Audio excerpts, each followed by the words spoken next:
Junto con la División de Soporte de Proyectos y la División de Soporte de Nuevas Tecnologías del Comité Estudiantil de la Universidad Autónoma de Tamaulipas, les damos la más cordial bienvenida a este webinar titulado El riñón, una glándula incomprendida, en conmemoración al Día Mundial del Riñón. Aprovecho para agradecer a todos los que nos están visitando de otras universidades y comités permanentes. A continuación, y antes de presentar a nuestro invitado ponente del día de hoy, les comentaré un poco del objetivo estratégico del presente webinar, el cual es complementar la educación del estudiante de medicina sobre los riñones en una visión general y además crear conciencia sobre la importancia de estos, reducir el impacto de la enfermedad renal y sus propiedades de salud asociados en todo el mundo. Hoy se encuentra con nosotros un excelente patólogo, el doctor Raúl de León Escobedo.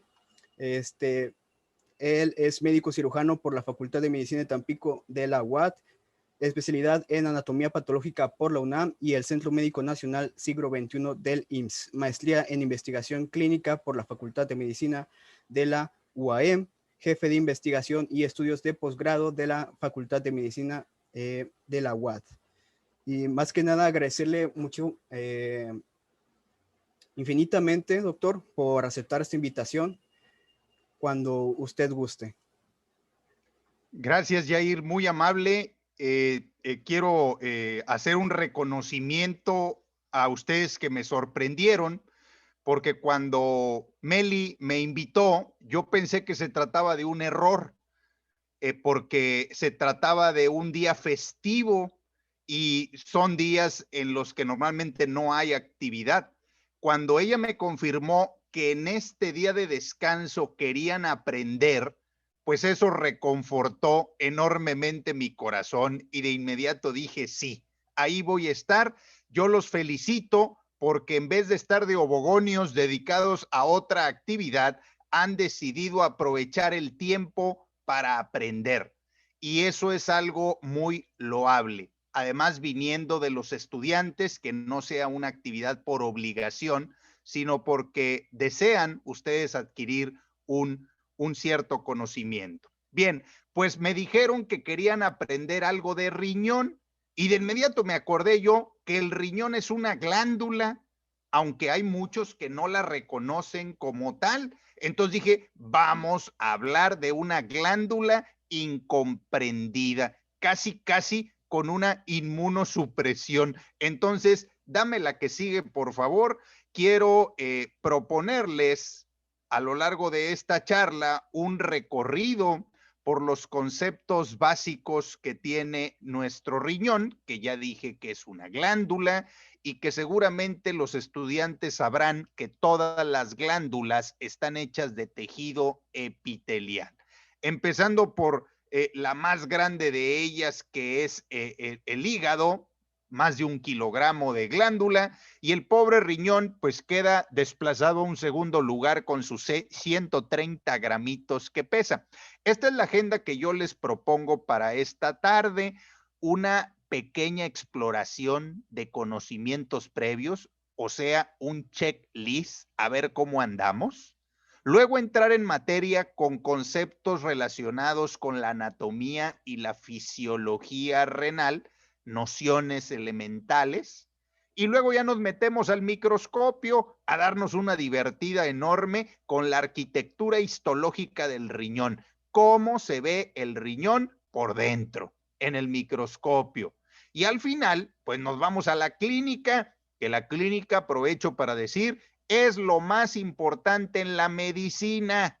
Fíjate que te lo dice alguien que se dedica al microscopio y sin embargo yo te digo, eso no es lo más importante. Más importante es que sepas explorar, analizar a tu paciente. La clínica es la mamá de toda la medicina. Y entonces, patología no tumoral y por último, patología tumoral, o sea, la oncología renal, llegando por ahí a algunas conclusiones. Entonces, esa es la agenda como está trazada. Vamos a tratar de aterrizar one by one. La que sigue. Con esta abrimos. Eso es un riñón. Se parece mucho al riñón de carnicería, pero el riñón de carnicería suele tener muchos lóbulos. En la especie que corresponde a las vacas y a los cerditos, tienen muchos lóbulos por fuera, el ser humano no. En el centro tiene ahí un círculo negro que me delimita el hilio renal, así como hay un hilio pulmonar, hay un hilio hepático, hay un hilio renal. Y en el hilio renal entra la arteria renal, sale la vena renal, y ahí estoy observando el origen del futuro uretero. Uretero, cuya función será conducir la orina hacia la vejiga. Entonces ya tengo que el riñón, the kidney, el riñón es una glándula, está hecha de tejido epitelial, tiene forma como de un frijol y en el centro posee un hilio. La que sigue. Ahora sí se puso sabroso. Ya entramos a una pequeña evaluación. Ojo, definición que mejor se ajusta para describir los cambios reales más aparentes. O sea, ese riñón que estoy viendo ahí no es un riñón normal. Eso es lo primero que tiene que diagnosticar hasta Stevie Wonder, el cual no veía. No es un riñón normal. Te lo acabo de enseñar cómo era. Te dije que era como el de la carnicería y esa cosa fea que estoy viendo ahí no se parece a un riñón normal. ¿Qué tendrá? Una pielonefritis crónica, una hidronefrosis, una poliquistosis renal, una nefroangioesclerosis o una glomerulonefritis. A, B, C, D o E. Tú ahí en un papelito, vele apuntando, o ahora muy avanzados con la tecnología, pues con tu tablet o con tu celular, ahí le apuntas, esta yo creo que la buena es la A. Bueno, y no te preocupes, la siguiente diapositiva nos va a dar la respuesta. Venga, ándale, ya apareció el peine. Hidronefrosis. ¿Qué es eso? Pues la dilatación de toda, no sé si yo ahorita estoy moviendo el pointer, pero no sé si ustedes a su vez lo ven. ¿Sí No, lo ven? doctor. No, doctor. ¿No lo ven? No, No, doctor. no, doctor. Ok. Bueno, ahí en el centro ven una cavidad. Ándale, alguien ahí que me haga ahí. Toda esa cavidad no es normal. Eso se está comportando de una manera irregular porque ese riñón estaba tapado. Y como estaba tapado, se dilata el sistema de los cálices. Entonces, la dilatación del sistema pielocalicial, cuando dice pielo quiere decir pelvis, cuando dice calicial quiere decir los cálices, eso corresponde a una hidronefrosis. Bueno, ya ahí cada quien se va anotando palomita o tachita. La que sigue. Pregunta número 2. Eso es un riñón. Causa más probable que explique la zona más pálida que existe en el polo superior del riñón. O sea, ese riñón tiene algo en el polo superior y se ve de otro color, se ve de un color más clarito. ¿Será un tromboembolismo renal? ¿Una estenosis de la arteria renal? ¿Un estado de hipercoagulabilidad? ¿Una tuberculosis renal, que sí la hay? ¿O un lupus eritematoso sistémico que en muchos de los pacientes que padecen lupus termina afectando sus riñones? Entonces, ¿cuál de esas 5 será? Le apunto ahí en mi papelito y nos vamos a la que sigue a ver la respuesta. Era un tromboembolismo. Ojo, todas las opciones podían ser, pero la clave es arriba cuando me dice la más probable, o sea, las 5 cosas que estás apuntando ahí pueden ocasionar un infarto del riñón. No se infarta solo el corazón, cualquier órgano del cuerpo humano se puede infartar, en este caso un infarto de mi riñón. Causa, tromboembolismo es la número 1, es la causa más probable. La que sigue. Ay, mira este riñón. ¿Qué componente de la arquitectura del riñón está más afectado? ¿Los glomérulos, las asas de Henle, la región cortical o corteza renal, los cálices o el hilio renal? Le apunto y voy a ver cuál será la respuesta. Los cálices, el sistema pielocaliceal. Su causa más común son piedras, no solo la vesícula biliar tiene piedras. La que sigue, vámonos al reactivo número 4. ¡Ay, caramba! ¿En dónde reside el gen causante del 85% de los casos como el que estás viendo en la imagen? Eso ya ni es un riñón. Ya lo único que queda ver es si con el señalador me van apuntando el uretero. El uretero es lo único que quedó rescatable de lo que era ese riñón. Y entonces ahí está una orillita en la esquina inferior izquierda, un hilito de color blanco. Ese es mi uretero y es lo único normal. Todo lo demás no es normal. Ese riñón se cree Bob Esponja. Entonces a eso le voy a llamar riñón poliquístico. Se convierte en un conjunto de quistes, pero la pregunta no es cuál es el diagnóstico. La pregunta es en cuál de esos cromosomas vive el gen que causa el 85% de la poliquistosis renal. 5, 11, 16, 18 o el 21. ¿Ya lo anoté? Vámonos a la respuesta. En el número 16, y me está dando que el gen se llama PKD número 1. D quiere decir disease en inglés, enfermedad. Y PK poliquistosis es la enfermedad poliquística del riñón, cuyo cromosoma 16 aloja al gen que causa el 85% de estos casos. La que sigue. Mira qué feo riñón. Y ahora me dice, seleccione la causa que con mayor frecuencia deforma el aspecto macro de este riñón. Otra vez, ese riñón no es normal. Ese riñón tiene un aspecto cerebroide. ¿Cuál será la causa? ¿Un síndrome de Cohn? ¿Un cuadro de hiperparatiroidismo secundario? ¿La hipertensión arterial? ¿Un cáncer de células claras? ¿O un cuadro de microangiopatía diabética? La respuesta correcta la veremos a continuación. Hipertensión. Y pónganle atención porque en Tamaulipas la hipertensión y las enfermedades asociadas al corazón son la primera causa de muerte para los tamaulipecos. Entonces debemos de aprender qué cambios genera en el riñón. Mira nada más, la que sigue. 6.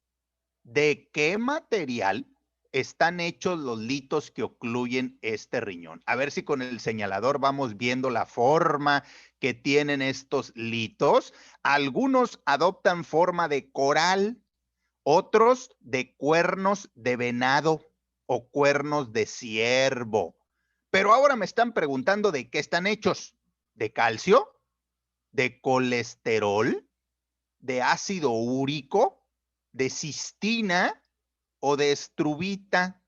Y les digo, de todos puede haber. De todos esos se puede formar un lito, pero la pregunta es, la mayoría de los cálculos, piedras o litos que hay en el riñón, ¿de qué están hechos? Apunto y a continuación conozco el misterio y veo la respuesta. Calcio. La gran mayoría están hechos de calcio. En cambio, los de la vesícula biliar, la gran mayoría hubiera sido el B, están hechos de colesterol y son de color amarillo. La que sigue. 7. Agente etiológico que está implicado en el 85% de los casos de pielonefritis. Fíjate, ese riñón tiene unos puntos blancos. Y esos puntos blancos son abscesos.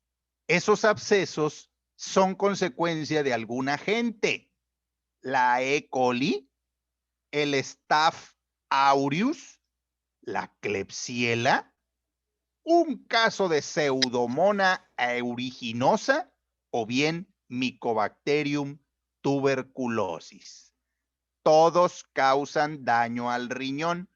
pero estoy pidiendo el más común, el número 1. Apunto en mi libretita o en mi tablet y ahora veo la respuesta. ¿Quién es el culpable? La E. coli. La Escherichia coli es el agente causal más frecuente de infecciones de vías urinarias y cuando llegan al riñón de pielonefritis aguda, como lo estás viendo en la imagen. La que sigue.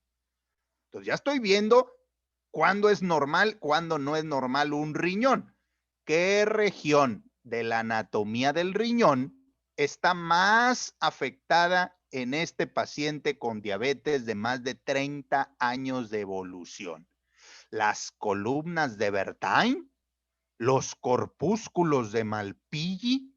¿Los espacios de Bowman? ¿Las papilas renales o el hilio vascular? Todo eso se enferma cuando soy diabético de larga evolución, pero me preguntan el más, el número 1. Y entonces mi respuesta que ya noté, vamos a ver la que sigue, la papila renal. ¿Qué es la papila renal? La punta de la pirámide. Toda pirámide tiene forma triangular y la punta o vértice se llama papila y le podemos llamar también papilitis necrosante, o sea, cuando se me está muriendo la papila. La que sigue, número 9.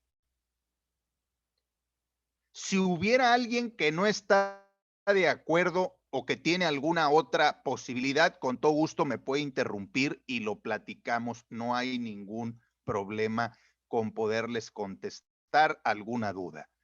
Y el que no quiera preguntar, pues lo puede apuntar ahí en el chat, también hay esa posibilidad. Dame la que sigue, por favor, que es la número 9. Ya vamos a terminar el primer punto de la agenda, que era la evaluación de los conocimientos previos y vamos a sacar nuestro conteo a ver cómo andamos nosotros en esa materia. Entonces, ahorita que nos den la diapositiva, vamos a poder ver un caso más que se refiere a la exploración de estos conocimientos previos. Fíjate lo que dice la pregunta. En esta región anatómica se origina el 62%, que es la gran mayoría de los pacientes que tienen cáncer de riñón. Ándale. Entonces me dice que esa diapositiva corresponde a un riñón y que en el centro se ve una bola como de 5 centímetros que es el cáncer. Pero ahora me preguntan, ¿y de dónde nació? ¿Nació del glomérulo? ¿Nació del asa de Henle? ¿Del túbulo contorneado proximal? ¿Del túbulo distal o de los túbulos colectores? ¿Sabes que el riñón es una glándula? ¿Que toda glándula es epitelial? Y el epitelio cuando se altera da lugar a cáncer. No es raro encontrar pacientes con cáncer de riñón. La pregunta es, ¿de dónde se originó? ¿De qué parte de la nefrona te gusta para el 62%? Y la respuesta correcta en la siguiente diapositiva es el túbulo proximal. Es el más chambeador. Hace mucho trabajo en la fisiología, ahorita lo vamos a ver, y por ende recibe toxinas y se puede originar ahí la mayoría de los carcinomas del riñón. La que sigue. Reactivo número 10. Pues resulta que al riñón, igual que al hígado, le pueden caer pasajeros extraños que no son de ahí.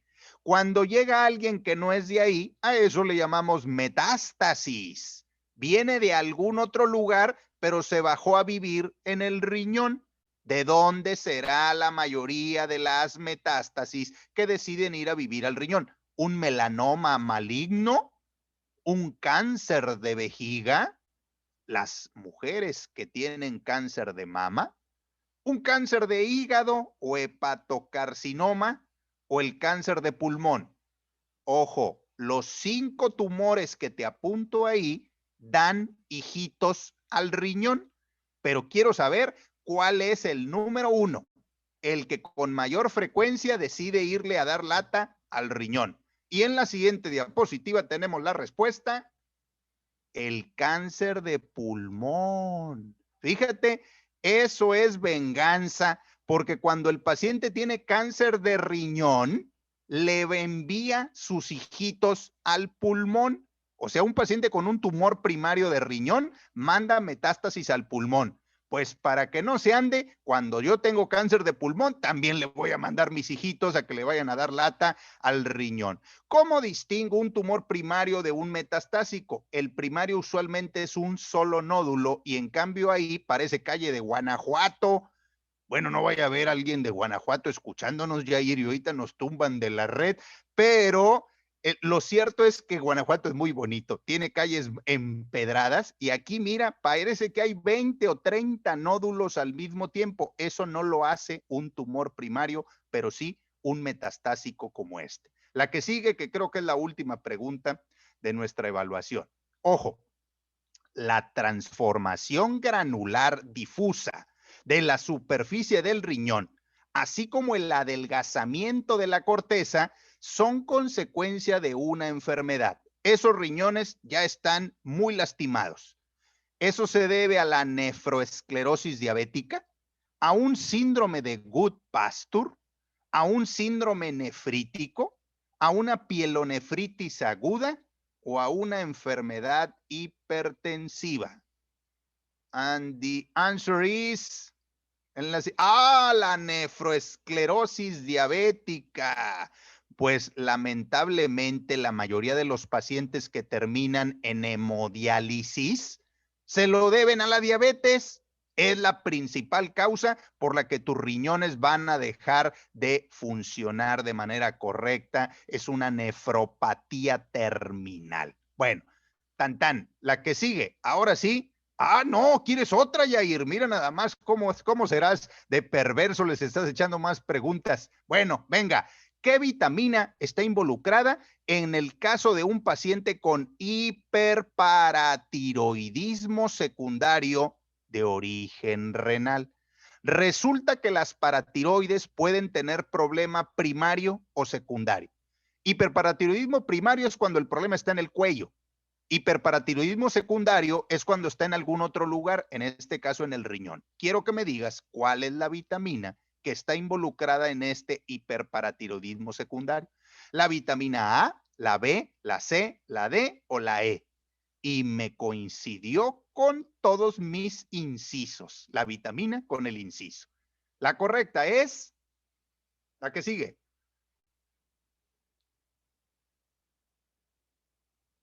Uy,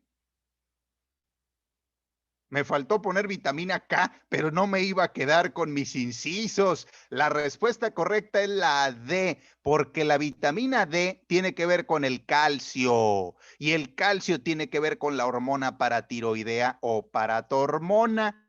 Todas las otras también tienen que ver, pero la más involucrada, por supuesto, es la vitamina D. La que sigue. Ya se acabó ahora sí la evaluación, qué bueno. Ya entramos en la segunda parte de la agenda que tiene que ver con las nociones elementales. Ya dije que el riñón es una glándula y ya dije que andaba pesando entre 120 y 170 gramos. No es nada al lado de su majestad el hígado, que puede alcanzar hasta 1,5 kilos. Sin embargo, el riñón es un órgano retroperitoneal. Cuando hablamos de estómago, duodeno, yeyuno, hablamos de órganos peritoneales que están envueltos por peritoneo. Lo que queda atrás anatómicamente se llama el retroperitoneo. Ahí es donde viven los riñones. Son un órgano retroperitoneal y está envuelto o cubierto no por una cápsula, sino por una fascia. La que sigue. Ahorita por ahí va a aparecer en alguna diapositiva.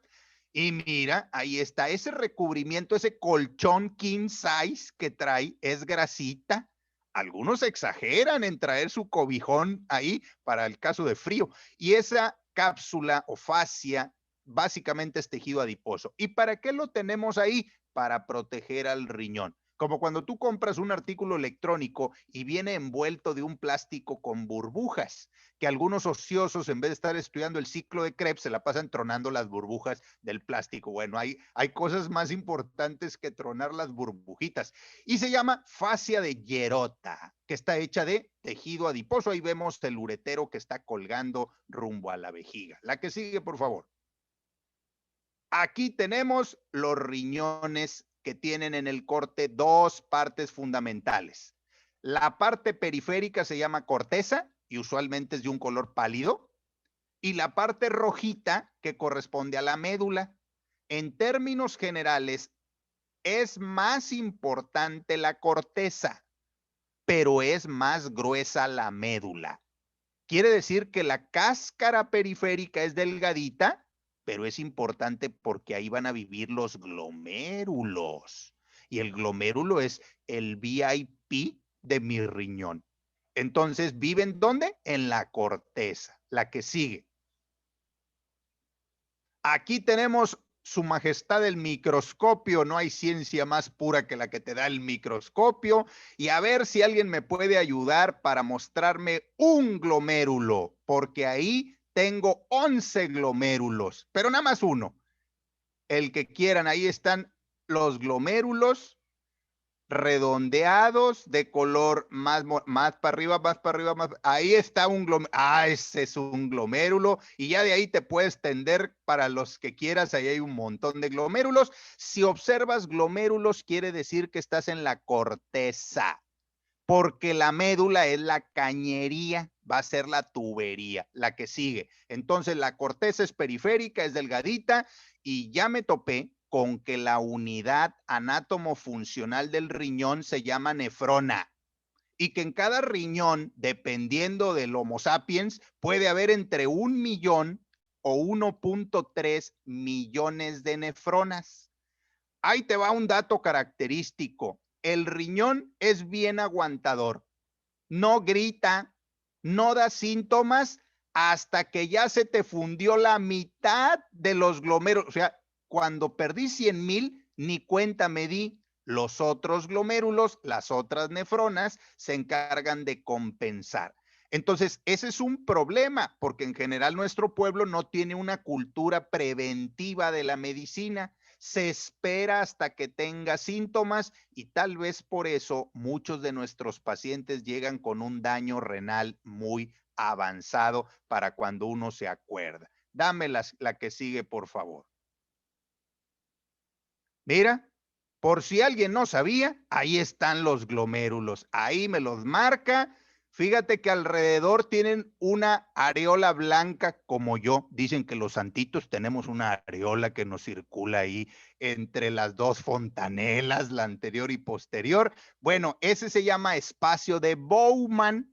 El glomérulo está en el centro y lo blanquito se llama espacio de Bowman. ¿Dónde estoy? En la corteza. Ay, ¿cómo sabe usted que esa es la corteza? Pues porque ahí hay un montón de glomérulos. Y en la periferia dice cápsula, pero yo ya te enseñé que no es una cápsula propiamente dicha, sino una fascia de tejido adiposo que se llama fascia de Gerota. La que sigue. El hígado y el riñón son los más sangrones de toda la cuadra, porque en ellos dos se conjuga el 50% de tu gasto cardíaco. ¿Qué es gasto cardíaco? Volumen de sangre por unidad de tiempo. Y por esta misma razón, el día que llega un paciente que trae una herida punzocortante o una herida por proyectil de arma de fuego que lesionó al hígado o lesionó al riñón, la hemorragia va a ser prácticamente incontenible, salvo que por ahí se llegue a formar un coágulo que le haga una especie de tapón en lo que llegamos al hospital. Las heridas cruentas de riñón y de hígado suelen ser fatales. Fíjate que en el riñón ahí está el 20 a 25% del gasto cardíaco. Eso quiere decir que hay 1,250 mililitros de sangre cada minuto.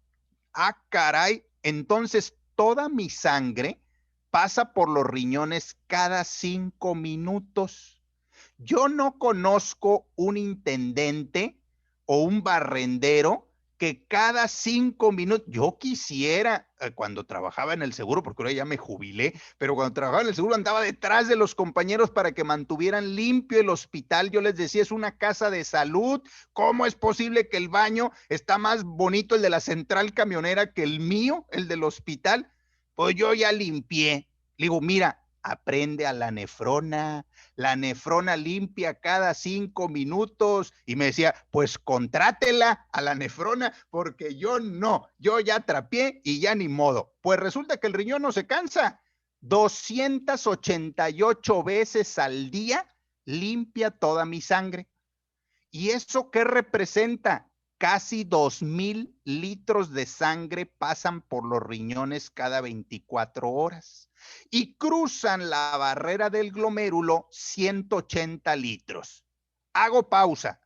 Eso no quiere decir que el riñón produce 180 litros de orina.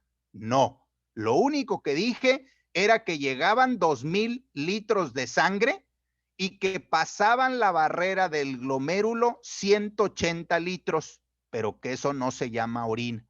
Ah, entonces, ¿cómo se llama? Ultrafiltrado glomerular. Lo que pasó del lado de la sangre, que se llama polo vascular, al lado contrario, que se llama polo urinario, se llama ultrafiltrado glomerular.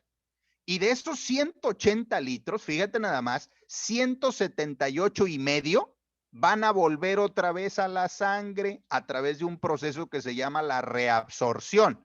Y entonces, orina a orina, lo que se llama orina, solamente será 1 litro a 1,5 litros.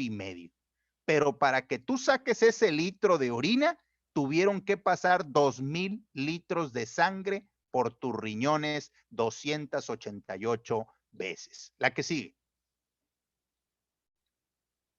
Mira, ahí está lo que te dije. Este riñón está protegido, está envuelto por grasa y esa grasa se llama la fascia de Gerota y eso me ayuda a que cuando yo me caigo no se me rompa el riñón. Lo tengo protegido por tejido adiposo que tiene esa imagen como de tela de gallinero de color blanco. Dice ahí grasa perinéfrica, que quiere decir la grasa que está alrededor de mi riñón. Esa es la grasita perinéfrica. La que sigue. ¿Y quién irriga al riñón? La arteria renal. ¿Y esa de dónde viene? De la aorta abdominal. O sea que el riñón es VIP.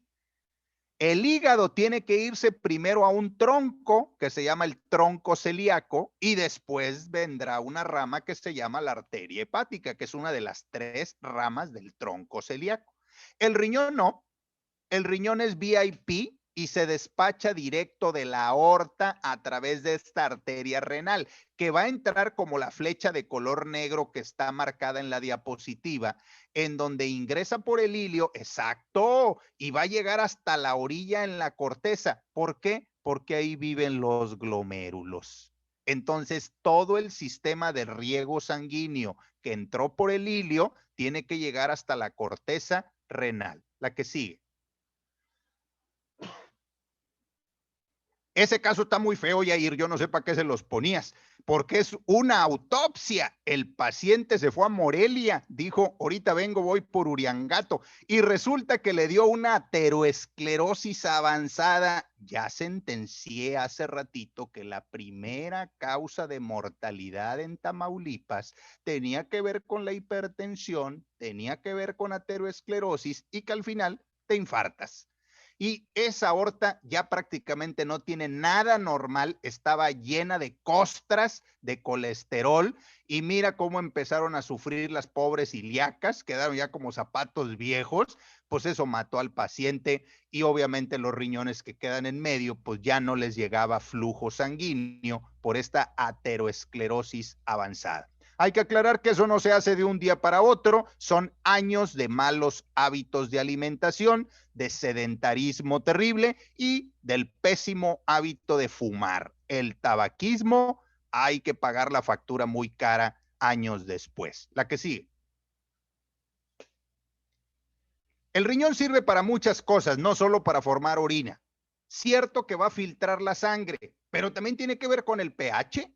¿Cómo es eso? Pues a través de un balance o de un equilibrio con los líquidos corporales. Cuando el riñón falla, el paciente se hincha y a eso se le llama edema. Casi siempre es en los pies, porque por gravedad es más difícil mover el líquido de los pies que mover el líquido de las manos, pero también tiene que ver con la regulación de mi presión. Léelo al revés. Muchos pacientes padecen hipertensión porque se echó a perder este mecanismo de control. Entonces, esto es importante. El riñón me ayuda a controlar mi presión. El riñón me ayuda como órgano endocrino porque produce varias hormonas, las más famosas, renina y eritropoyetina. Las fabrica el riñón. La que sigue. Mira ahí los daños enormes que produce esta, dice ahí, una granularidad con aspecto de cuero, con aspecto de la piel de la vaca, y que esto se produce en la llamada nefroesclerosis benigna, y hace rato en una diapositiva vimos un caso donde eso lo provocaba la hipertensión, y que lamentablemente muchos de nuestros pacientes al mismo tiempo son hipertensos, son diabéticos, son obesos y fuman, pero acuden para que los dejes otra vez con 0 kilómetros como si tuvieran 18 años. Pues no, toda una vida de malos hábitos pasa su factura. La que sigue. Ojo, la unidad anátomo-funcional del riñón es la nefrona, pero el lobulillo es un segmento de corteza y de porción medular. Por eso ahí hay dos rayas negras, dos diagonales negras. Lo que queda en medio, eso es un lobulillo. Quiere decir que mi riñón puede tener 5 o 6 lobulillos dependiendo del tamaño. Pero acuérdate que hace rato vi que cada riñón podía tener 1.000.000 de nefronas o hasta 1.3 millones de nefronas. No es igual nefrona que lobulillo. La que sigue. Ya estoy en el microscopio, ahí estoy viendo dos glomérulos muy bonitos y me está diciendo que cada glomérulo mide entre 200 y 250 micras. Cada eritrocito mide 7.5 micras, así que échale el tamaño que tiene este penacho. ¿Qué es un glomérulo? Un conjunto de capilares sanguíneos. El capilar sanguíneo es el vaso sanguíneo más pequeño que hay en el cuerpo humano. Cuando tú reúnes 40 o 50 capilares hechos bolita, eso es un glomérulo. El glomérulo es la parte más fina de la nefrona y es la parte que más se le echa a perder al paciente diabético. Por eso yo mencioné hace ratito que la mayoría de los pacientes que estaban en una máquina de hemodiálisis se lo debían a la diabetes mellitus. Es la principal culpable de echar a perder tus riñones. Pero acuérdate que te dije que el riñón es muy silencioso, no da síntomas hasta ya etapas muy avanzadas, ya cuando se murió la mayoría de los glomérulos. Y por eso los pacientes llegan en etapas muy avanzadas. Bueno, entonces ahí estoy viendo ya dos glomérulos. Oiga, ¿y todo lo demás que está alrededor que no es glomérulo? Respuesta correcta, son túbulos renales. Ahí donde dice 200 a 250 en color negro, todos esos son túbulos renales, cañería. La parte más fina de la nefrona se llama glomérulo. Si se te enferma, te va a dar una glomerulonefritis, pero también los túbulos tienen lo suyo y también están hechos de tejido epitelial. La que sigue. Ahí estoy viendo una representación de la nefrona. Y esa nefrona, ojo, podíamos llegar a tener nosotros hasta 1.3 millones de nefronas en cada riñón. Y esto es importante porque ahí represento lo que es el sistema de cañería o tubería, y esa cañería o tubería me permite entonces tener una idea de los fenómenos fisiológicos de recuperación. Yo te mencionaba que 178 litros habían cruzado, 180 litros avanzaron de un lado a otro, pero que la mayoría se recupera en el sistema de cañería a través de un proceso que se llama la reabsorción. El problema es que para eso hay que ponerle dinero. Hay que perderle el amor a unas monedas, pero monedas de ATP. Y esa energía se la van a proporcionar las mitocondrias. La siguiente, por favor. Mira, ahí tenemos en un lado donde dice corteza y médula, que son las partes fundamentales que tiene nuestro riñón. Pero al lado tengo un riñón con cáncer y ese cáncer, la variante más común se llama carcinoma de células claras. En la gran mayoría de los casos nace de las células que viven en el túbulo contorneado proximal. Y entonces me queda la corteza del riñón, es muy importante porque ahí viven los glomérulos. La médula representa geográficamente más y la pelvis renal es donde van a salir las gotitas de orina. La que sigue. Aquí tenemos el concepto del lóbulo. Hay 5 o 6 lóbulos por riñón. Es la suma de una pirámide renal más las columnas de Bertain que le acompañan.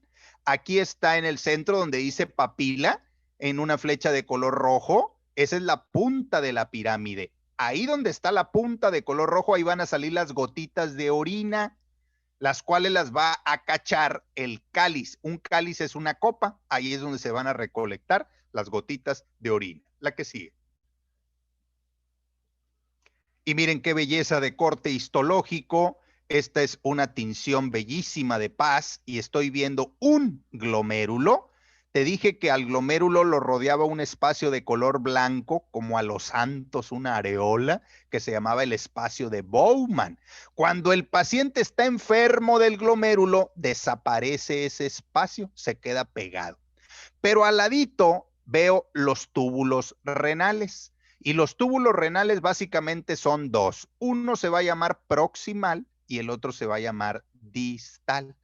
Esos túbulos que están con las células más prominentes son los túbulos proximales. Y los que tengan células más delgaditas, más flaquitas, se van a llamar DCT, que son distales. Entonces, cuando el epitelio, como ese donde está ahorita el señalador, es uno distal, y al ladito abajo dice PCT, ese es un proximal. La que sigue, por favor. Y bueno, bien ha dicho Yair que hace unos días se celebró el Día Internacional dedicado al riñón y fíjate este enfoque. Decía aquí que la presión sanguínea elevada puede llegar a causar daño en la pared de los vasos sanguíneos del riñón, reduciendo su capacidad para funcionar adecuadamente. Y mira qué bonito póster para promover el año pasado el Día Mundial de la Hipertensión, en donde se ven los riñones y todo lo que ves de color rojo es la participación arterial que tiene. Entonces, hace rato ya me quedó sembrada la duda de que no todos los hipertensos se lo deben al corazón. En una de esas yo me vuelvo hipertenso por un problema a nivel del riñón. O sea, el riñón puede ser culpable de hipertensión y el riñón puede ser culpable de hiperparatiroidismo secundario. Vamos a ver de qué se trata eso. La que sigue. Mira aquí, está representada en color azul la vena cava inferior y en color rojo la aorta abdominal. Y vemos el origen de los dos riñones en los respectivos ilios, en color amarillo el uretero, en color azul las venas renales y en color rojo la arteria renal. La que sigue. Mira qué belleza. Estas preparaciones, por cierto, déjenme y los comento, fueron una aportación de un profesor de anatomía de Alemania, el profesor Gunther, que con ácidos iba eliminando los componentes que no quería él visualizar en su modelo anatómico, y aquí le fue quitando todo el estroma, toda la porción fibroblástica para quedarse solamente con las venas. Mira cómo el riñón parece una esponja con todas las venitas que tenemos alojadas en esta pequeña glándula con forma de riñón. La que sigue, ahora el profesor Gunther hace una variación y ahorita la vamos a ver, porque queremos enfatizar que en el 99% de las ocasiones en el cuerpo humano hay un patrón de conexión que dice, toda arteriola da origen a un capilar y un capilar da origen a una vénula. En el 99% de las ocasiones eso es verdad. Pero en el caso del riñón, en la nefrona, hay un sistema porta. ¿Qué es eso de un sistema porta? Una excepción. Un capilar no viene precedido por una arteriola y luego por una vénula. Ah, no. ¿Y entonces cómo es aquí la cosa? Una arteriola da origen a otra arteriola y luego a una vénula. Ese sistema se llama sistema porta arterial y sucede en el riñón. En cambio, en el hígado y en la hipófisis también hay un sistema porta, pero es de tipo venoso. Una vena da origen a un capilar y un capilar a una vena. Insisto, lo normal es que una arteriola dé origen a un capilar y el capilar dé origen a una vénula. Eso es lo normal. Cuando te saltas ese patrón, entonces estamos ante un sistema porta, como en el caso de nuestro riñón. La que sigue. Mira qué belleza el profesor Hunter, en donde estamos viendo aquí ahora el lado arterial y uno entiende por qué el riñón me controla la presión sanguínea, por qué el riñón es un órgano metabólico, por qué el riñón controla mi pH. Cuando no lo hace, yo puedo tener una acidosis metabólica o una alcalosis metabólica. Entonces el riñón es más que una fábrica de orina. La que sigue. Mira lo que te decía yo. ¿Qué es un glomérulo? La parte más fina de la nefrona. ¿Cuántas nefronas tengo en un riñón? 1.000.000 a 1.3 millones de nefronas. Cada nefrona trae un glomérulo. Por lo tanto, en cada riñón hay 1.000.000 o hasta 1.3 millones de glomérulos por riñón. Histológicamente, ¿qué es un glomérulo? Un conjunto de 50 capilares sanguíneos. Y mira cómo esos capilares sanguíneos los hice bolita, los hice como una bolita de estambre, como una madeja, y los metí en una cápsula, la cápsula de Bowman. Una vez que logro eso, ya tengo mi glomérulo, un conjunto de 50 capilares sanguíneos envueltos por una cápsula. La que sigue. Y eso se me puede echar a perder. Mira, aquí qué bonito se ve el glomérulo, es una tinción de paz. La tinción de paz detecta en color magenta las membranas, en este caso la membrana de la cápsula de Bowman, se ve en un color bolsa de Liverpool o color magenta. Ya me eché un gol, nos van a cobrar el comercial, Yair. Y entonces estos capilares sanguíneos se me pueden echar a perder por hipertensión mal cuidada o por una diabetes de larga evolución. ¿Qué estoy aprendiendo ahora? Que el glomérulo tiene dos polos, así como la Tierra tiene un polo norte y un polo sur.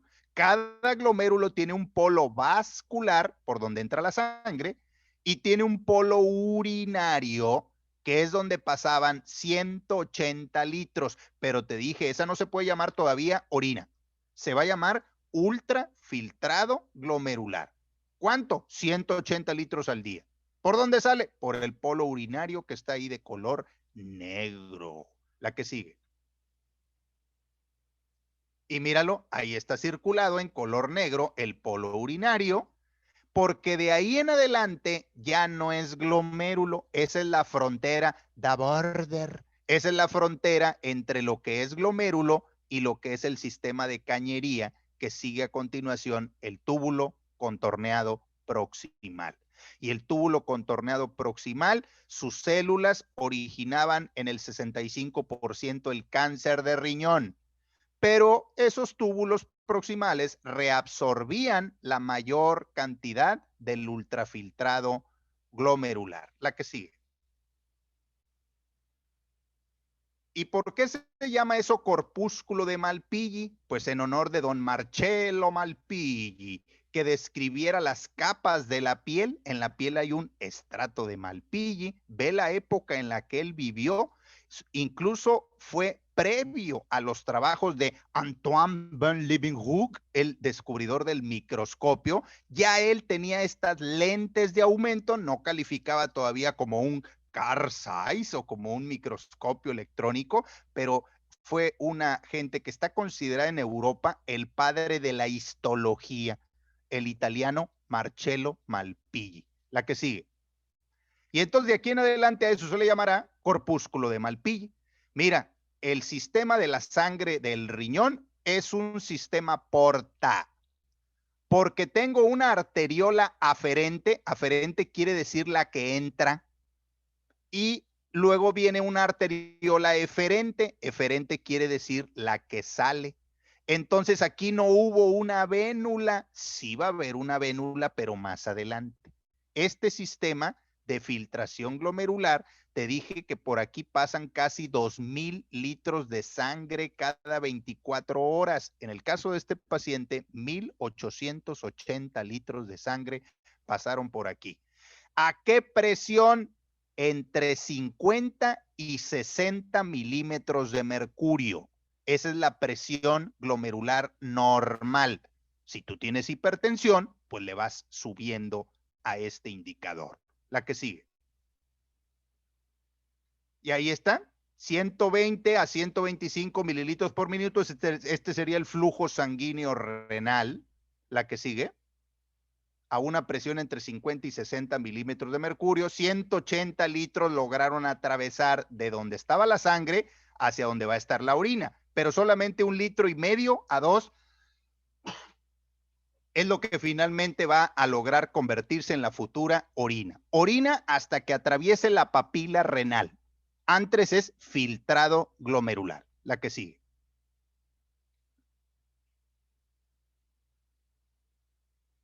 Se reabsorben 178 litros, ¿en dónde? En el túbulo contorneado proximal, que te dije que era el que trabajaba más. La que sigue.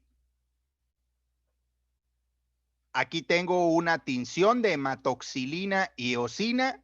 No te me espantes, todo lo que veas de color rojo son eritrocitos. Oiga, ¿y qué hacen ahí? Pues te dije que el glomérulo era un conjunto de pilares sanguíneos, donde hay sangre.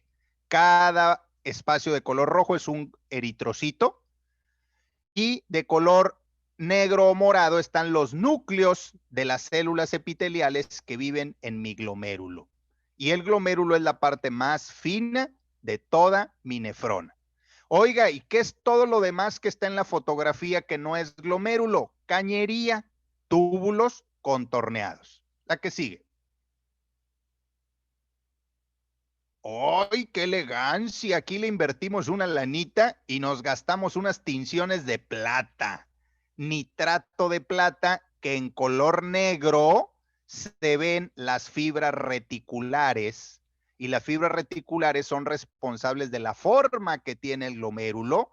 Fíjate que ahí vienen señalados los dos polos que tiene todo glomérulo: un polo vascular por donde entra la sangre y un polo urinario por donde atraviesan 180 litros de ultrafiltrado glomerular. La que sigue.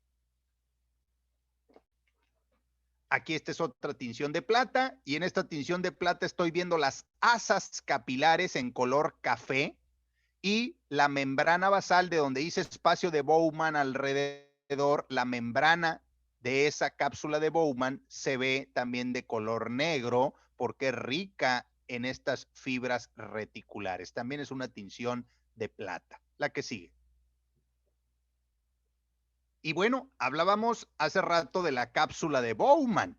¿Y quién fue Bowman? Pues fue un doctor inglés muy, muy avanzado para su época. Él se dedicó inicialmente a la patología y luego lo perdimos, se nos fue a la oftalmología. Entonces se volvió un excelente oftalmólogo.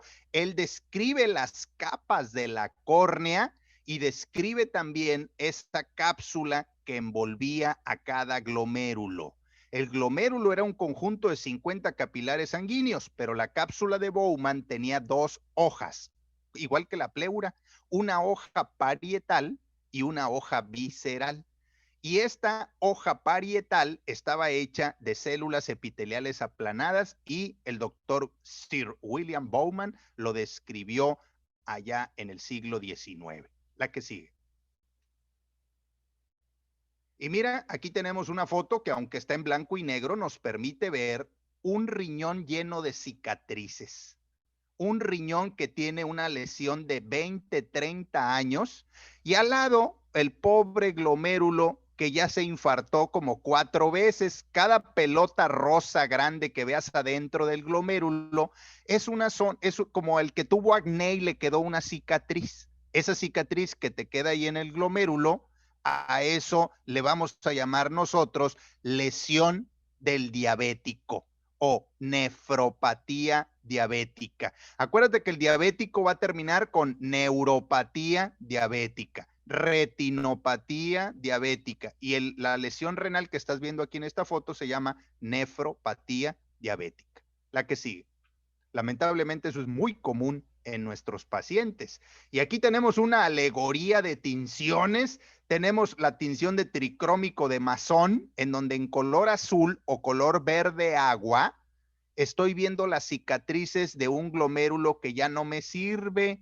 Ahí todo eso que ves de color agua o color verde corresponde a colágena.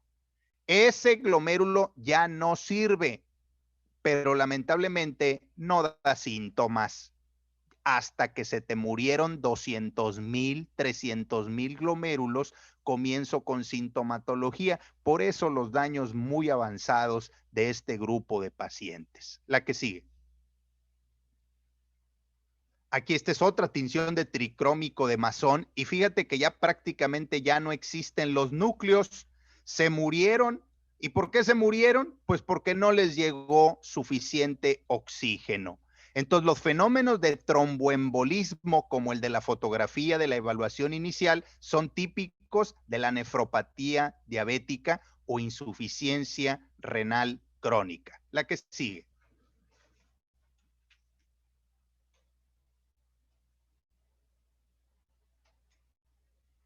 Esta fotografía formó parte de nuestra evaluación y correspondía a este paciente que tenía daño hipertensivo grave. La que sigue. Bueno, los glomérulos están en su lugar gracias a que tienen células de sostén. ¿Quiénes son las células de sostén? En el riñón vamos a hablar de mesangio y es el centro que le da una estructura ordenada a nuestro glomérulo.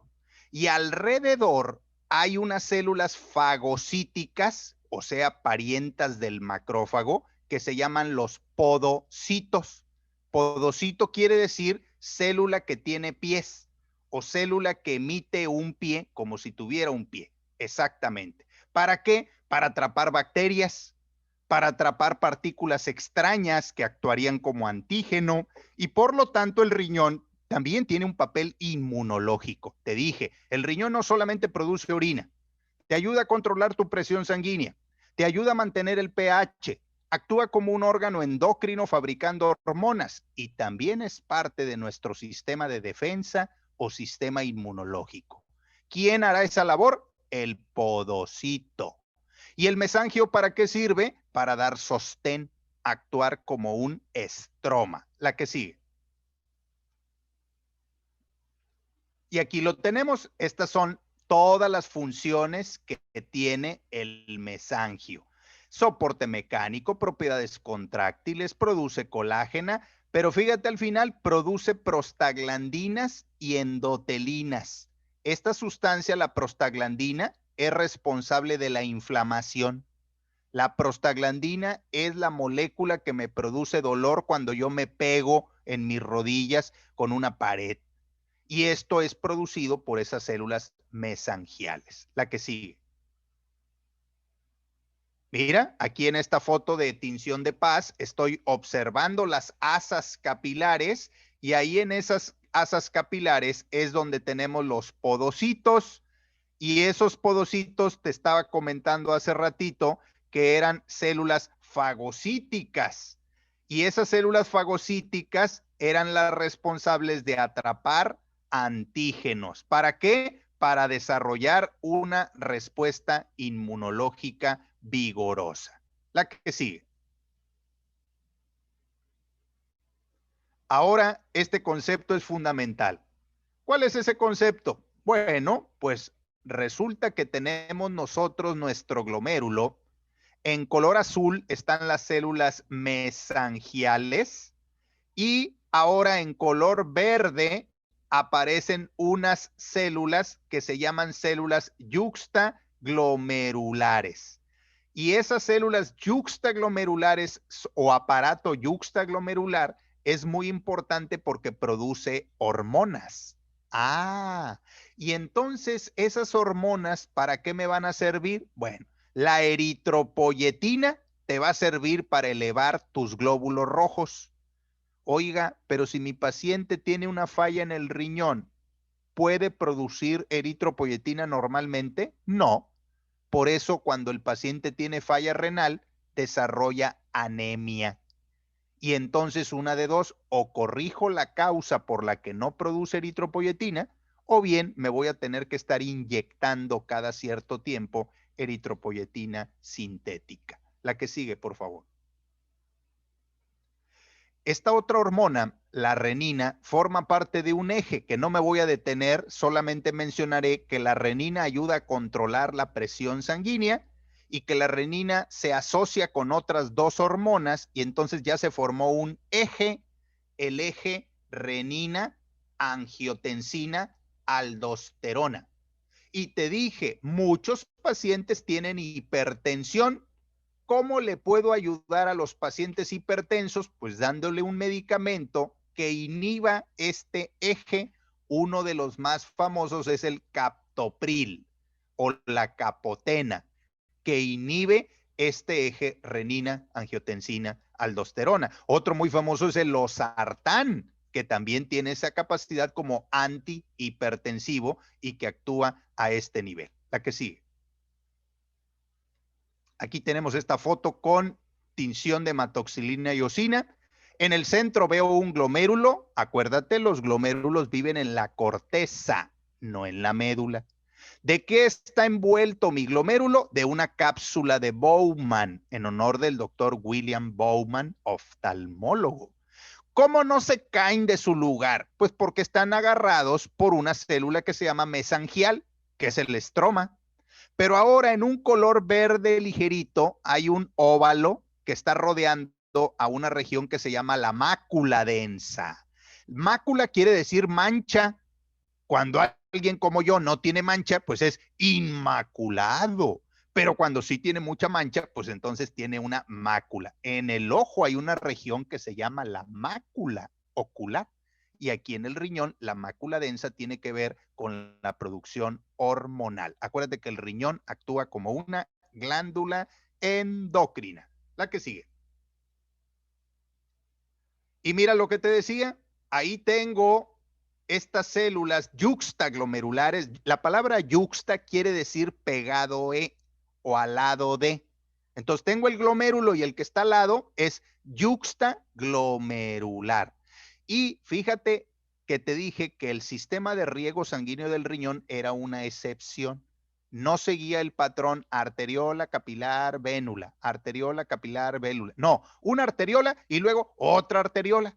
La arteriola de entrada se llama aferente y la de salida eferente. Y alrededor de la arteriola viven unas células que tienen la capacidad de producir renina. Ahorita vimos que había un eje renina, angiotensina, aldosterona. ¿Por qué liberé renina? Porque cayó la presión. Ah, entonces el riñón actúa como un sensor, actúa como un radar para saber cómo anda mi presión. Si te dije que el riñón limpia 288 veces toda mi sangre, en cuanto caigan mis signos vitales, esas células se van a dar cuenta y cuando cae, liberan renina, angiotensina en el pulmón y aldosterona en la glándula suprarrenal. La aldosterona es un mineralocorticoide. Quiere decir que agarra de los pelos al sodio y atrás del sodio siempre viene de manera pasiva el agua. Si tú aumentas el volumen de sangre echándole agua, automáticamente arreglas la presión sanguínea baja. Y eso se lo debes al riñón, siempre y cuando esté sano tu riñón. La que sigue. Luego vamos a dar cuál es el consejo para mantener los riñones sanos durante mucho tiempo. Aquí estoy a mayor aumento. Esto que estás viendo es 1000 veces aumentado al tamaño normal. Usé un objetivo de aceite 100 por o 100x, que quiere decir 100 veces mayor, y el ocular donde me asomo es 10 veces mayor el efecto lupa. Entonces 100 por 10 te da 1000 veces aumentado. Lo que ves entre las flechas de color negro son esas células que van a estar encargadas de detectar la presión y de liberar automáticamente la renina. La que sigue. Y mira, aquí es una tinción de paz y en esta tinción de paz estoy viendo una parte de mi glomérulo, por eso dice ahí polo vascular, no alcanzó a salir en la imagen el polo urinario, y al lado está un túbulo contorneado distal. La pared del túbulo contorneado distal forma la mácula densa, mácula significa mancha, y esa mancha tiene la capacidad de producir elementos proteicos para el control de la eritropoyesis. La que sigue. Aquí tenemos un repaso de lo que era el eje renina, angiotensina, aldosterona. Renina se llama así por el riñón, angiotensina en el pulmón y aldosterona en la glándula suprarrenal. Oiga, ¿y de dónde salió la angiotensina? Ah, pues de su papá, el angiotensinógeno. Todo lo que termina en geno es precursor. Por ejemplo, el precursor de la fibrina, fibrinógeno. El precursor de la plasmina, plasminógeno. El precursor de la pepsina, pepsinógeno. Y en este caso la angiotensina viene del angiotensinógeno que se elabora en un hígado normal. Entonces, otra vez, ¿por qué solté la renina? Porque cayó la presión sanguínea y al final la aldosterona retuvo al sodio, aumenté el volumen y me arregló la caída de la presión y entonces ahora tengo normotensión. Ahí en el pulmón en color verde, pónganle atención por favor a una enzima que se llama la enzima convertidora pulmonar, la famosa ECA. Esa ECA la puedo bloquear con captopril o enalapril y entonces recibe la letra I, ECA, y le llaman YECA, inhibidor de la enzima convertidora. Pónganle atención porque esa va a venir en el examen del ENAR, porque los pacientes con COVID tienen lesionado este mecanismo de la ECA y por eso muchos terminan en la terapia intensiva con una falla orgánica múltiple y con un terrible daño de la membrana alveolo capilar. La clave es esa enzima convertidora de color verde. Bueno, la que sigue. Aquí ya lo habíamos visto, esta imagen en donde entre las flechas de color negro están marcadas las células epiteliales productoras de hormona. La que sigue. ¡Ay, qué elegancia! Microscopía electrónica de barrido. Y vean, aquí están los famosos podocitos. Podocito era el que emitía pies y le cayó como el alien ahí a envolver a mis pobres capilares glomerulares para tratar de detectar cuando caiga una bacteria o cuando caiga un hongo por ahí. La que sigue. Es bellísima la microscopía, aquí a mayor aumento, mira, ahí están los pies, oiga, calza del 8, mire, ahí están los pies de estos podocitos que tienen una capacidad fagocítica. Entonces detectan antígenos y pueden destruir por fagocitosis. La que sigue. Aquí tengo microscopía de transmisión y esta fotografía es la parte más fina de todo mi riñón. Si yo traigo un Ferrari, hazme la buena, Yair, La parte más fina de mi Ferrari es el motor, no el volante, ni los asientos, ni las llantas, que todo eso vale una lana, pero la parte más importante es el motor de Enzo Ferrari. Entonces, esta parte finísima se llama membrana basal glomerular, MBG. La membrana basal glomerular es la que me permite que en mi orina el día de hoy no tenga eritrocitos, que en la orina el día de hoy no tenga albúmina y que en mi orina no tenga glucosa. ¿Cómo le hice para que glucosa, albúmina y eritrocitos no se me fueran del otro lado? Pues con esto que es el colador, es la membrana basal glomerular. La que sigue. Mira, ahora ya había cobrado la quincena, le pusimos colores a la microscopía de barrido y ahí estoy viendo en color cafecito, en color piel, a los podocitos que están envolviendo a los 50 capilares del glomérulo y que ellos son una barrera de defensa inmunológica y que lamentablemente en algunas enfermedades autoinmunes llegan a fallar y el paciente tiene un grave problema. La que sigue. Aquí tenemos, les dije, la membrana basal glomerular es la parte más fina de mi riñón y ahí es donde yo no debo de permitir que se me escapen cosas. En esa membrana basal glomerular hay fibras de colágeno tipo 4 y hay cargas eléctricas para poder repeler a las proteínas y que no se me escapen. Esto falla cuando mi paciente tiene un síndrome nefrótico. En el síndrome nefrótico se me escapan proteínas a la orina y entonces eso se llama proteinuria, albuminuria, no debería de ser. Sin embargo, si estoy enfermo de mi membrana basal, pues entiendo por qué se me escapan las proteínas. La que sigue. Y mira, lo que te decía, hay una diferencia entre tener síndrome nefrótico y síndrome nefrítico. Ponle atención a las proteínas. Cuando te da el nefrótico, hay 4 cruces de albúmina. En el nefrítico hay poquito. Y como se me escapan las proteínas, ya no hay quien ponga orden con el agua y el paciente se hincha. Eso se llama edema.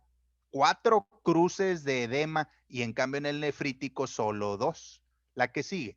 Entonces, paciente que tiene edema y proteinuria, vas a pensar en un síndrome nefrótico, como en la parte azul de esta caricatura, en donde ahí se dio vuelo ya un perrito, porque dice el perrito, ¡ay, mira nada más en esta orina que se cayó, había un montón de proteína, como si se estuviera echando una carne, y ahí está pensando seriamente en volverse muy musculoso este perro, consumiendo la proteína secretada en los riñones. Y en cambio el síndrome nefrítico, el nefrítico tiene que ver más con hipertensión, tiene que ver con la orina que ahora aparece de color Coca-Cola y eso se debe a que ahí se le están escapando elementos importantes y por eso el cambio de color. Y el paciente con el síndrome nefrítico orina poquito. Cuando yo orino poquito, eso se llama oliguria. Y cuando ya no me sale ni una gotita, anuria, que por cierto es un dato de gravedad. Si el paciente lleva varios minutos sin producir ni una gota de orina, hay que preocuparnos, tiene algo muy grave. La que sigue. Y bueno, ¿qué me falló? La membrana basal. Si yo tengo síndrome nefrótico, falló tu membrana basal, traes agujeros en el motor, estás tirando aceite en el Ferrari.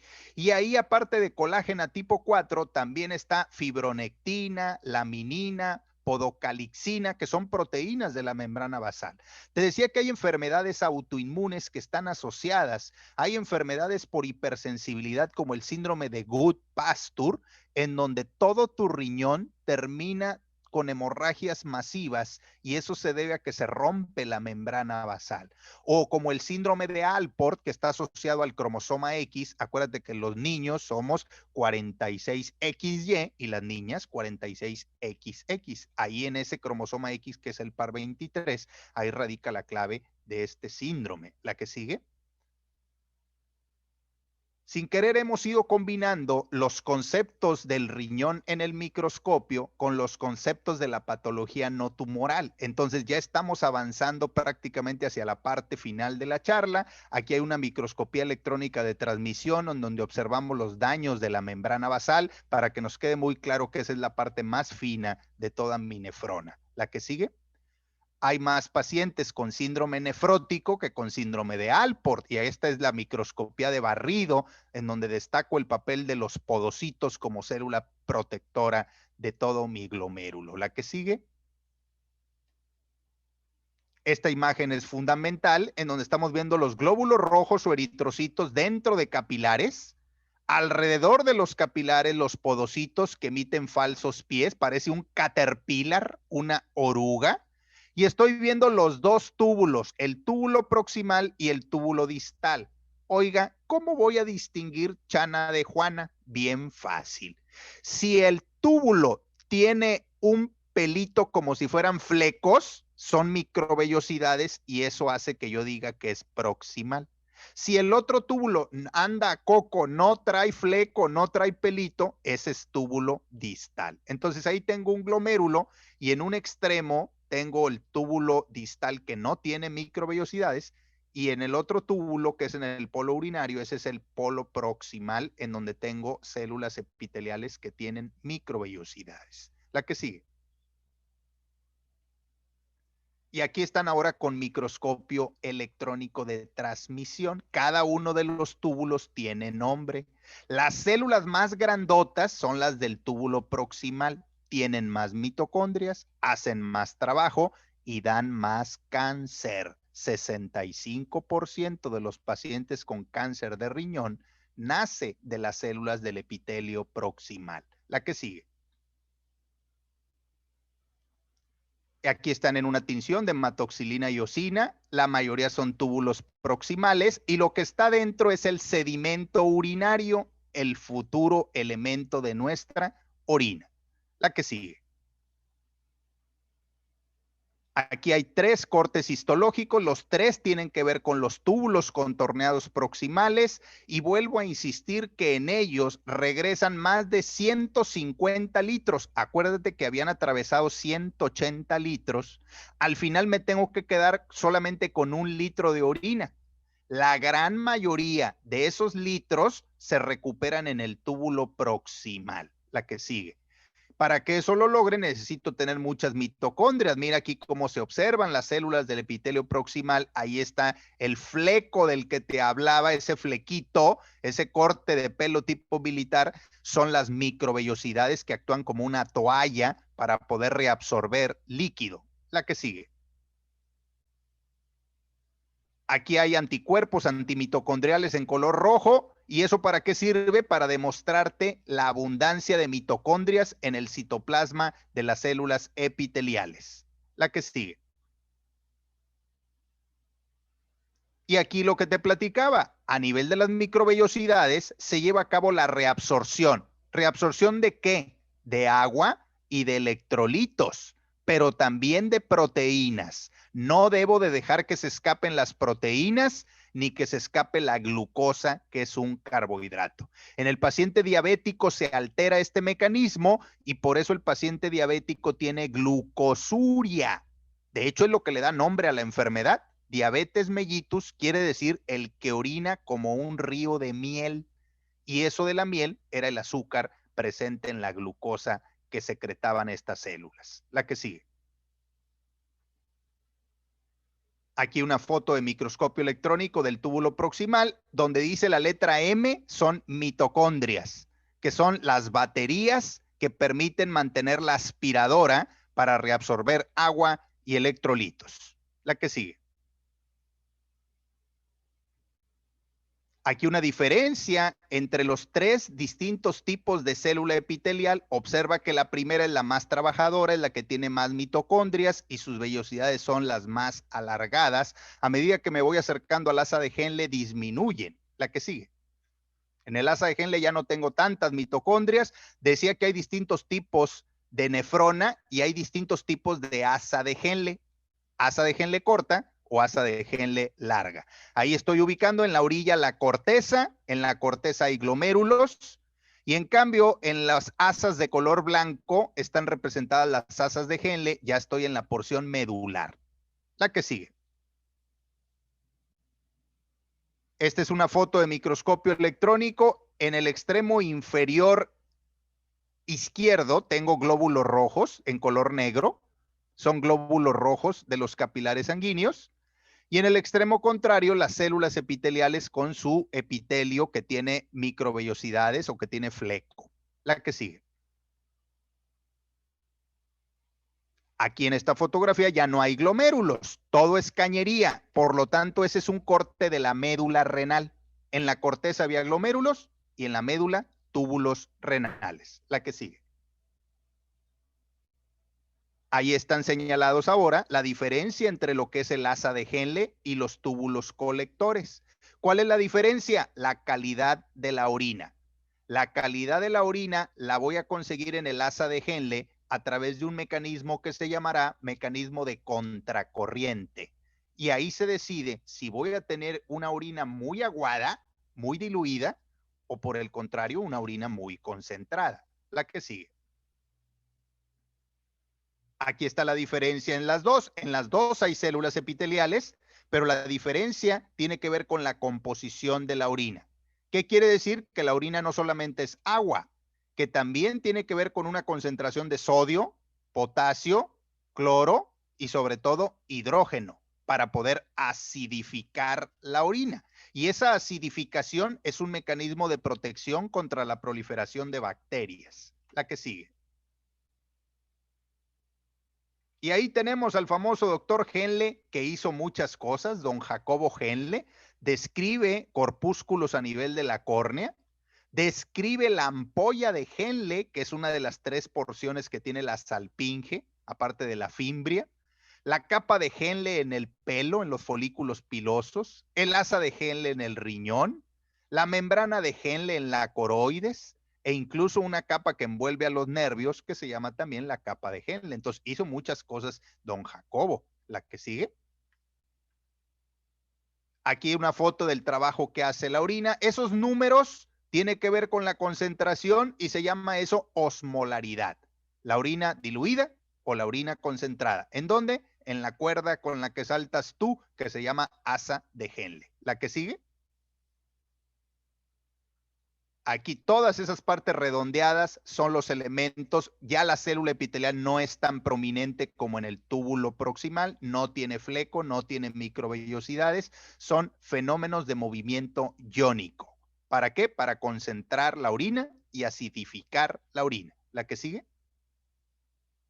Ahí está la diferencia entre ser célula epitelial en el asa de Henle o ser célula epitelial en el túbulo colector. El asa de Henle ya están aplanadas como escamas de un pescado y en cambio en el túbulo colector son muy prominentes y de mayor calibre. La que sigue. Aquí tenemos otra imagen de estos túbulos distales. El túbulo distal ya no es tan trabajador como el proximal, pero también me sirve para la reabsorción, aunque en segundo lugar. El primer lugar es para el proximal y en segundo lugar, en cuanto a reabsorción de agua y de electrolitos, el túbulo contorneado distal. La que sigue. Ahí ese espacio en color blanco es donde va a caer la orina. Hacia la derecha es la punta de la pirámide y habíamos dicho que la punta de la pirámide se llamaba papila.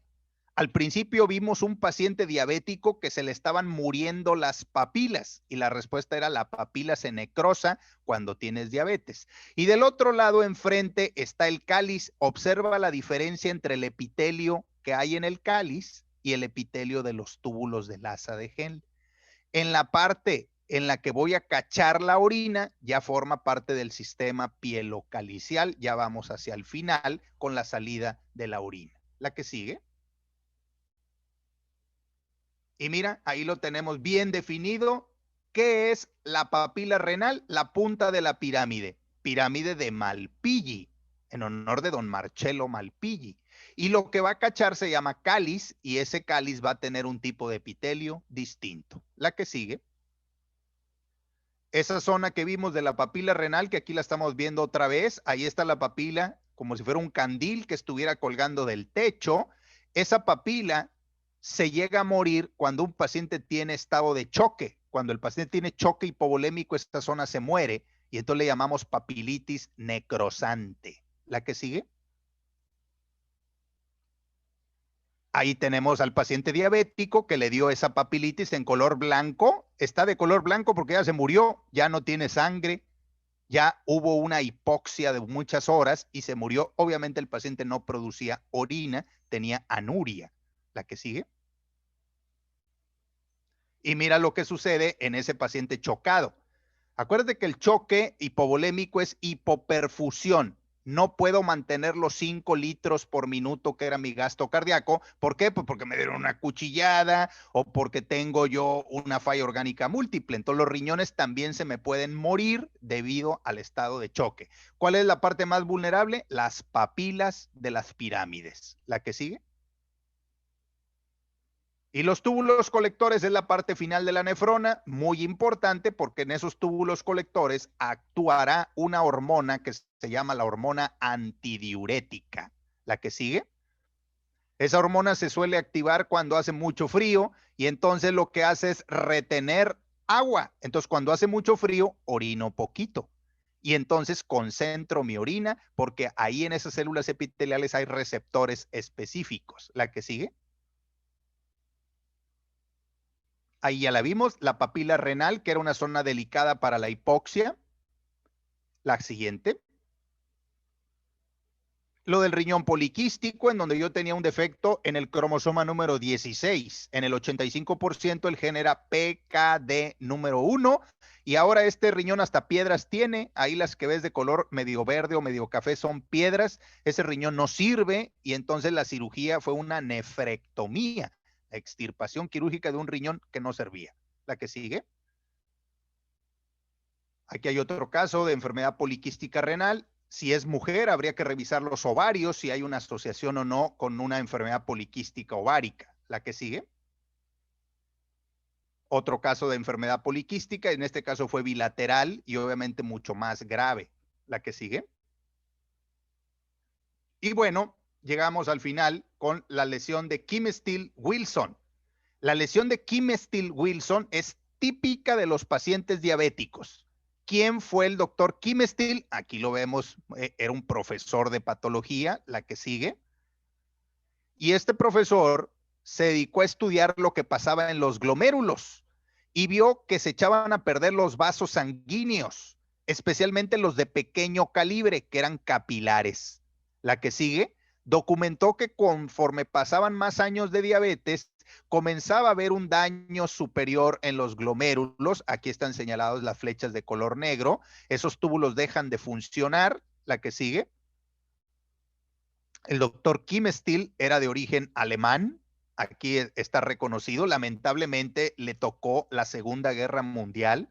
Lo quisieron acusar de ser un médico nazi y tuvo que huir para salvar su vida y emigró a los Estados Unidos, en donde finalmente murió. ¿La que sigue? Y aquí está la llamada nefropatía diabética. Te dije que en el diabético había neuropatía diabética, retinopatía diabética y nefropatía diabética. ¿Cuál es esa? Los nódulos o lesión de Kim Steele-Wilson, en donde se me están echando a perder, se me llenan de cicatrices, se vuelven fibróticos. La siguiente. Y bueno, ¿quién fue Wilson? Pues no era el de Doctor House que le ayudaba. No, este era Clifford Wilson. Él era un nefrólogo que llegó como alumno de Kim Steele. Y entre los dos describen esta lesión, por eso se llama lesión de Kim Steele-Wilson. La que sigue. A él lo conoció ya en Estados Unidos y ahí en esa flecha de color negro se ve un riñón echado a perder que explica la insuficiencia renal crónica de estos pacientes. La que sigue. Y con una tinción de plata, acuérdate que en la tinción de plata todo lo que veas de color negro son fibras reticulares y cuando hay una cicatrización crónica se incrementa más. ¿La que sigue? Aquí tenemos lo mismo, pero ahora en una tinción de tricrómico de Mallory, y en color verde se observan esos nódulos como las cicatrices que quedan del acné, pero a nivel del glomérulo, de un glomérulo diabético. La que sigue. Aquí con hematoxilina y eosina vemos los nódulos de color rosa. La que sigue. Y esa es la causa más común de nefropatía. Aquí se formó una piedra. Entonces ya habíamos dicho que las piedras litos eran de calcio, la mayoría en el riñón. La que sigue. Mira, te aparece un osito ahí como de peluche, pero no, este es de calcio. Y bueno, pues estos dan un dolor terrible, el famoso cólico renal cuando se atoran estas piedras. La que sigue. Y mira lo que habíamos dicho, el riñón tiene una corteza que está hecha de glomérulos y tiene una médula que es la cañería. La que sigue. Es un resumen de cuanto hemos visto. Y bueno, también daba cáncer. Este es un cáncer de células claras o tumor de Grawitz. La que sigue. Y ese tumor es el tumor más común. Aquí tienes la comparativa entre un riñón normal y un riñón que tiene cáncer. Lo vimos en la evaluación inicial de este día. La que sigue. Aquí ves que está de color amarillo. Ese color amarillo se debe a pigmentos originados en lípidos o lipocromos que le dan ese tono. El tumor de Grawitz está originado en células claras del túbulo proximal. La que sigue. Y mira, cuando ya se ha diseminado, rompe la cápsula, empieza a infiltrar. Y eso que ves en el extremo, esa es la vena renal. Y ojo, la vena renal la invade con mucha frecuencia el cáncer de riñón y es una excepción porque a la mayoría de los carcinomas les gustan las arterias, pero no les gustan las venas. El cáncer de riñón es una excepción. Por la vena renal puede irse a la vena cava e incluso hay pacientes que ha llegado a la aurícula derecha una diseminación de cáncer renal. ¿La que sigue? Aquí otro caso de cáncer renal, las metástasis las llevó hasta el pulmón, es el principal sitio al que se van las metástasis. La que sigue, estamos terminando ya la sesión. Y bueno, pues ahí la mayoría salen del túbulo contorneado proximal, se le llama también tumor de Grawitz, es el más frecuente de los tumores malignos en adulto. La que sigue, se hace esa aclaración porque en niño cambia, este fue el doctor Grawitz, también de origen alemán, muy bigotón él. La que sigue. Describió este tumor y en los niños cambia. En los niños se llama nefroblastoma, un tumor de origen embrionario, que este pobre niño era más tumor que riñón, ya se lo había acabado. La que sigue. Produce grandes masas dolorosas, se llama tumor de Wilms, se escribe Wilms, pero se pronuncia Wilms, un pedacito de riñón y la mayor parte era tumor. Afortunadamente, ese tumor cuando se diagnostica a tiempo tiene una buena tasa de respuesta a la quimioterapia. La que sigue. Y ese tumor de Wilms, en honor del doctor Carlos Max Wilms, patólogo, lleva el nombre del principal tumor maligno en los niños del riñón. La que sigue. Todos estos pueden dar metástasis, pero sabemos nosotros que el cáncer de pulmón es el más frecuente de los que llegan a caer metástasis a este nivel. La que sigue. Pero todos ellos pueden dar tumores hacia el riñón. Esta es la microscopía electrónica de mis podocitos con sus pies que me defienden de infecciones. La que sigue. Aquí tenemos una foto en donde estamos viendo esas células mesangiales junto con los podocitos. La que sigue. Un glomérulo rodeado de su cápsula de Bowman en honor de William Bowman. La que sigue. Y aquí en color azul estamos viendo a los podocitos y en color morado a los capilares fenestrados típicos de los glomérulos renales. La que sigue. Consejos para llevar a casa. Si fumas, deja de fumar. Eso alarga la vida de tus riñones y de tus pulmones. Mantén un peso sano, un peso saludable. A mayor cantidad de kilos excesivos, disminuye la vida glomerular. Entonces, kilos de menos son años de más para tus glomérulos. Controla la presión sanguínea. El dejar que el paciente se vuelva hipertenso compromete enormemente la vitalidad de tus riñones. Y toma la mayor cantidad de agua natural, no endulzada, no con añadidos artificiales, y eso garantizará el pleno funcionamiento de tus riñones durante más años. ¿La que sigue? Bueno, pues hemos llegado al final, salvo lo que disponga don Yair. Yo no tengo más que agradecerles por la amabilidad mostrada y por su paciencia que con la del día de hoy me han prodigado. Gracias. Al contrario, doctor, es para mí un gusto y un honor tenerlo aquí. Muchas gracias a usted por haber aceptado la invitación. Si tienen alguna duda, ya saben, pueden activar su micrófono o escribirla en el chat para hacérsela llegar al doctor. Y bueno, aprovecho nuevamente, doctor, para felicitarlo. Siempre es un honor escuchar de sus pláticas, siempre muy amenas, muy entendibles. Y bueno, si tienen ahí alguna duda, además, les mandé tanto en el grupo de WhatsApp, ahorita se los voy a mandar aquí en Zoom, el link del post de evaluación para que lo pudieran contestar, ya que es muy importante para nosotros seguir ofreciendo actividades como esta. Bueno, doctor, buenas tardes. Tenemos aquí una pregunta. Bueno, dice que si se puede resolver con cirugía fetal algún tumor renal o poliquístico. Sí, sí se puede realizar. El riñón poliquístico no es común en los niños, es más común en adultos, pero en el caso del niño con nefroblastoma, sí se podría hacer el diagnóstico intrauterino y por lo tanto se podría intentar una resección intrauterina, esto es prenatal, para tratar de resolver. Entonces sí se puede realizar en ese instante. Lo otro es intentar una técnica de cirugía conservadora, porque la cirugía de nefrectomía tradicional es muy cruenta, son muchos días los que se lleva el paciente para recuperarse después de una incisión de 14, 15 centímetros y por lo tanto sí se ha realizado de manera laparoscópica la cirugía para resecar un paciente que tiene riñón poliquístico. Entonces, por un lado, cirugía conservadora prenatal a través de una resección intrauterina, sí se puede. Y en el adulto, hoy en día, los nefrólogos intervencionistas y los radiólogos intervencionistas apoyan mucho para hacer una cirugía más conservadora en donde sea menos cruenta para el paciente, como es la vía laparoscópica. Tenemos otra pregunta acerca de cuáles son los cuidados para la nefropatía diabética.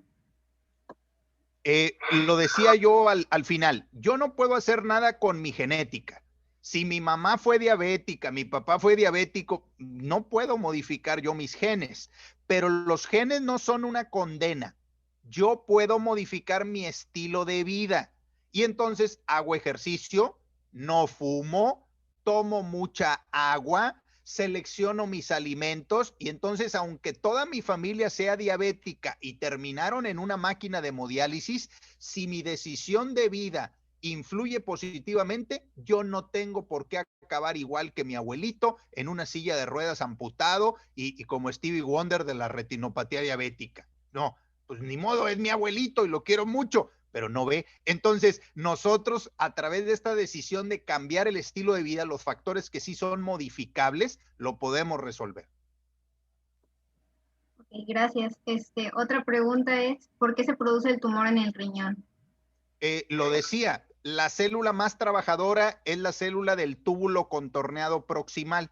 Y al estar trabajando tanto todos los días, también le llegan toxinas. Entonces, pacientes que ingieren alimentos prefabricados, pacientes cuyo estilo de vida, y cuidado con los foráneos, es el microondas, y todo lo calienta en el microondas y cocina con el microondas, bueno, pues eso lamentablemente está afectando a estas células que están recibiendo productos no naturales, una alimentación no orgánica, y si ahí van añadidos también pigmentos, hoy en día se están fabricando cerezas que no son cortadas en un árbol, sino que las elaboraron con grenetina y le dieron un color artificial para que yo crea que esa es la cereza natural. Entonces, si todos los días estoy agrediendo con pigmentos artificiales, con conservadores químicos, eso lo detectan las células epiteliales de mi riñón y eso explicaría, aparte de la genética, la transformación de una célula buena en una célula mala.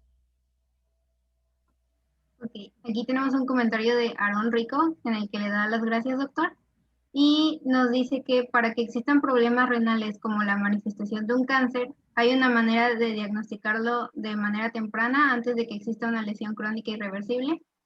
Claro que sí. Yo recomiendo que por lo menos una vez al año, así como hay pruebas de funcionamiento hepático, en donde están las transaminasas y todo, pues también hay pruebas de función renal. Entonces yo me puedo hacer un estudio que no me va a costar más que 12, 300 pesos, el que me saquen sangre y me digan cómo anda mi urea, cómo anda mi creatinina, cómo anda mi ácido úrico. Y eso habla del buen o mal funcionamiento del riñón, nada más tomando una muestra de sangre. Si salgo mal, pues yo ya buscaría hacerme un ultrasonido que a lo mejor no va a rebasar de 500 pesos para ver físicamente cuál es la estructura que guarda mi riñón y obviamente que en ese ultrasonido se haría el diagnóstico de un riñón poliquístico o de un cáncer de riñón. Entonces, no gastando más de 1,000 pesos, yo podría tener esa seguridad. Entonces, ahora que ya viene el Día de las Madres, regale salud, regálele un vale para que vaya a su mamá, se haga esto y diga, pues por lo menos yo te voy a garantizar que no tienes riñón poliquístico o que no tienes un tumor dándote lata ahí con menos de 1,000 pesos. Hay otra pregunta en pacientes con diabetes mencionó que se necrosan las papilas. ¿Es por esto que se presenta la poliuria?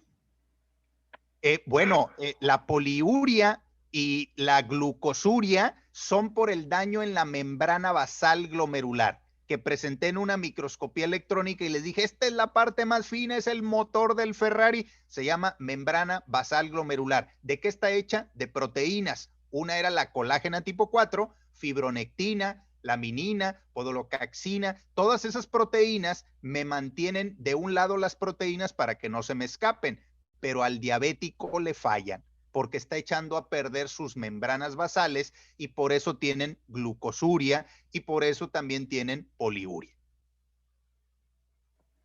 Y hay otra pregunta dentro de nuestra alimentación, el amarillo 5 y el rojo 40 serían de evitarse hablando de los pigmentos artificiales.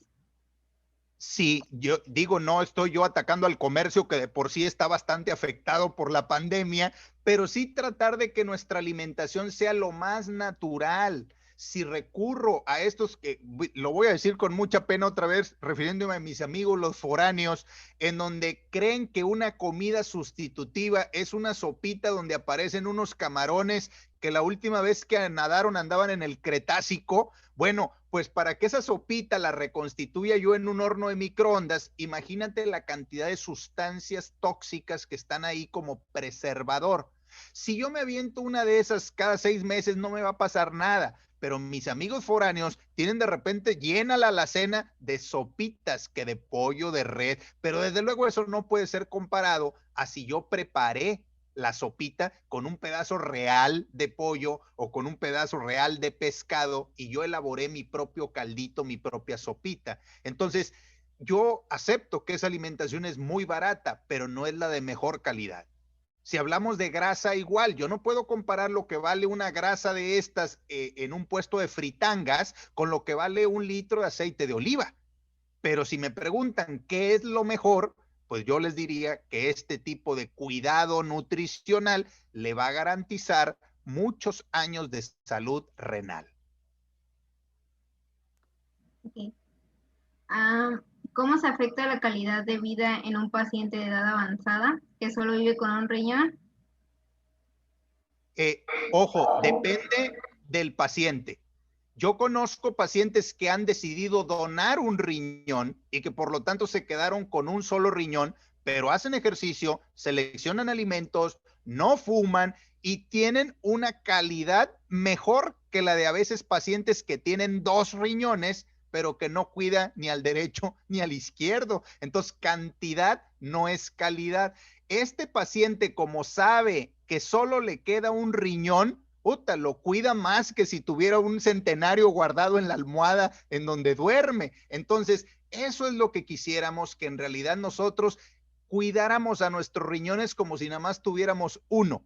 Porque, insisto, estos pacientes medidos en pruebas de laboratorio les va mejor que pacientes que tienen dos. Y hablando acerca de la pregunta anterior, también preguntan cómo sería la calidad de vida en un paciente adulto joven. Pues es terrible, porque ya decía yo que vivir condenado a una máquina artificial que haga lo que hacía mi riñón, que eso se llama hemodiálisis, pues hay pacientes que tienen que ir 2 o 3 veces por semana a conectarse a una máquina. Y no es simplemente conectarse a la máquina, es un proceso artificial. ¿Qué pasa si en la línea de conexión hay una pseudomona? Y yo fui a que me dieran una sesión de hemodiálisis y acabo con una peritonitis marca diablo, con un microorganismo que yo no tenía, pero que la persona que me conectó a la máquina no se lavó bien las manos y ahora sí, como dijo el clásico, ¿qué necesidad? Si yo puedo cuidar mis riñones, ¿para qué depender de una máquina que de manera artificial me va a tratar de prolongar un desenlace fatal? Porque en el momento en que me fallan los riñones, que lo dije hace rato, ¿cómo sé que el paciente le está fallando? Está produciendo poca orina, oliguria. Pero cuando ya no produce ni siquiera una gotita, ya hablamos de anuria, y ahora sí, 10, 9, 8, ya se murió. Entonces, entre menos orina libere el paciente, medido en una bolsita en donde van contando los mililitros, el final se acerca ya. Entonces, si yo no me quiero morir, pues tengo que preservar la vitalidad de mis riñones. Y la función del riñón se clasifica dependiendo de qué calidad de orina estoy elaborando día con día. Hay otra pregunta acerca de que usted mencionó que la anemia es común en pacientes con enfermedad renal y habría que reponerla. ¿Hay alguna otra indicación para transfundirlos o inyectarles hierro o cuál sería la meta con estos pacientes? Sí, hay muchos tipos. Yo nada más mencioné que era muy común que el paciente que tenía falla renal crónica o nefropatía terminal desarrollaran anemia. Y entonces, si la causa de mi anemia es por deficiencia de eritropoyetina, pues entonces puedo comprar las ampolletas de eritropoyetina y hay pacientes que con 3 ampolletas por semana logran subir por encima de 10. Cuando no se compran estas ampolletas, el paciente que a lo mejor tiene 84 años de edad, nos han tocado pacientes que traen 4 de hemoglobina. No, pues antes anda el pobre cristiano porque no le han extendido el certificado. Entonces, ahí anda él con 4 de hemoglobina, pero se le dan 3 ampolletas por semana y en un mes, en 2 meses, ya está en 10 o en 11. Entonces, claro, la calidad de vida no es igual. Si yo debería de tener 14 de hemoglobina y traigo 4, no voy a poder subir una escalera, no voy a poder salir a hacer la compra y caminar porque no me lo va a permitir esa reducción en la saturación de oxígeno. Al día de hoy no se ha inventado ninguna otra molécula para transportar al oxígeno que no sea la hemoglobina. Y si yo tengo poquita hemoglobina, pues vestirme implica hacer ejercicio. Y hay pacientes que están tan débiles que no se pueden vestir por sí solos y eso afecta su calidad de vida. Bueno, y por último tenemos, tenemos una mujer embarazada con un riñón, ¿es de alto riesgo o trae complicaciones? No es de alto riesgo siempre y cuando ese riñón esté sano. Si ella ya tiene, vamos a suponer que me lo exageran y me ponen que tiene un riñón poliquístico, pues ese riñón no va a mejorar ni ahorita ni dentro de 9 meses. Ahora, yo platicaría con ella. Si le interesa conservar al producto, pues entonces le podríamos indicar sesiones de diálisis peritoneal de aquí a que termine el embarazo para tomar una determinación, porque el producto es muy valioso. Si la señora tiene ya 4 hijos y está embarazada, pues mi consejo sería cesar ese embarazo para buscar una solución mejor para la señora. Pero todo dependerá de ella, qué tan valioso sea. Si nunca ha tenido un hijo, pues se convierte en un producto que vale oro. Pero si ya tiene 3 hijos o 4, la decisión cambia. El chiste es de que sí puede haber esa coincidencia entre embarazo y enfermedad terminal. La peor sería que me dijeran que es una paciente diabética que tiene falla renal, porque ojo, hay una alta probabilidad de que el bebé también desarrolle una variante de diabetes que se llama diabetes gestacional y que el bebé sea un producto macrosómico, y entonces ya estamos hablando de otra cosa. Bueno, y hay otra pregunta acerca de que una dieta hiperproteica está contraindicada en pacientes con falla renal, pero en caso de una persona sana, ¿una dieta hiperproteica podría causar daño a los riñones? Por supuesto que sí. Felicito a quien hizo esa pregunta porque es muy interesante.